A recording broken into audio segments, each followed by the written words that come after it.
Hello everybody and welcome to the channel. So last week I touched briefly on The Power by Naomi Alderman and how it basically made me want to burn the entire first draft of my novel. And if you haven't seen that video, you should probably check it out. And I think I mentioned briefly not necessarily liking it, but I didn't really say why. And of course, in true me fashion, I'm gonna start this roast with an anti-roast. I think that this book is probably worth reading. And while I wouldn't recommend it to anyone, I can definitely see why someone would. But my main issue isn't with the story itself, and it isn't with the characters, and it isn't even really with the theme. The Power is a book with something to say. What would it look like if the balance of global power suddenly shifted, and now it was men who had to live in constant fear of violence from women? With a book like this that's trying so hard to say something, it becomes almost impossible to separate the critique of the book from the critique of the idea that it espouses. Because by leaning so heavily on the theme,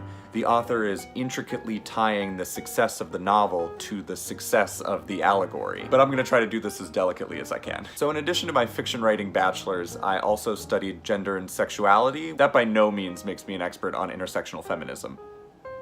Decades and centuries of feminist literature and gender critique has in the real world created a power that Alderman's world seems to completely ignore. The power of perspective. As evidenced by the works of Betty Friedan and Joan Didion and Bell Hooks and the eternities of oppression that men have subjected women to, even just in the history of America, has forced entire generations into the study of understanding just how power corrupts. And in particular, how a gender-based supremacy causes so many people so much harm. But the women of Alderman's novel seem to have traded this power of perspective for the power to shoot lightning out of their fingers. Because within a matter of years, the world dissolves into total gender war. Also, I want to pull out here that I'm using sex and gender sort of interchangeably for a couple of reasons. One is because the book kind of treats them that way. It's remarkably straight and cisgendered and focused entirely on how the differences between male bodies and female bodies make men and women biologically different. But I'm also going to do it because phrases like total gender war sound completely different as total sex war. Because of this, the feminism of The Power feels remarkably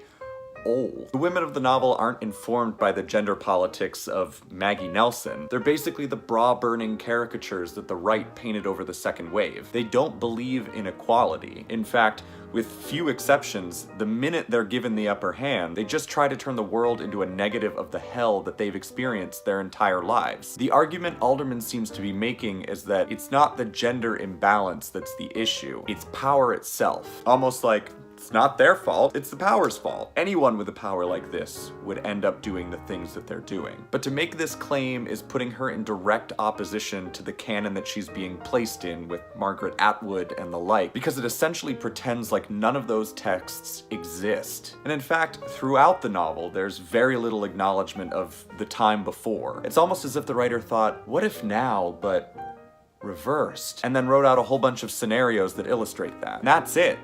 That's the whole thing. But here's the problem. Not only does the novel lean so heavily on its theme that it sacrifices plot and character development, but it tries to explore so many different iterations of this idea that it ends up not really exploring any of them very thoroughly. It gives us a surface flipping of the power dynamics and then plays out a bunch of ways in which things would end up exactly the same. It gives us no new ideas, adds nothing to the conversation. Now, I realize for a lot of people that this novel will be their first introduction to a lot of these ideas because this book is already very widely read. This is just my personal critique. I'm not saying that ideas should only be explored once. I'm not saying that everything you write has to break new ground. What I am saying is by leaning so heavily on theme, you're putting all your eggs in that basket. You tie the success of your novel directly to the success of your thematic exploration. If you're gonna do that, you have to make sure it pays off. You have to give the reader a reason to think differently. And at least for me,